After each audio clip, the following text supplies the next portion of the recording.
Ladies and gentlemen, welcome to another video. In this video, we're going to be talking about how to fix your ChatGPT not working on mobile. So let's get straight into the video. The first thing you want to do is simply go ahead and force close your application. So simply go ahead and pull up from the bottom of your screen and then force close your application and try to relaunch it.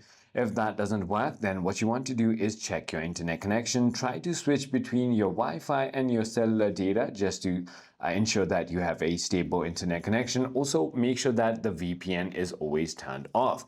Once that is assured, then simply go ahead and try to turn on and turn off your airplane mode just to give it that quick little refresh. If that still doesn't work, then what you want to do is simply go ahead and check if you have the latest version of the application installed. In order to do so, simply go ahead and open your App Store and then click on the search bar and simply go ahead and search for ChatGPT. Once you've done that, click on the application, and if there are any updates available, the blue open button is going to be a blue update button. So it is as simple as that. If none of those work, then simply go ahead and uninstall and reinstall the application. I hope this video clarified everything for you. If you have further more queries, feel free to comment down below, and I'll see you on the next one.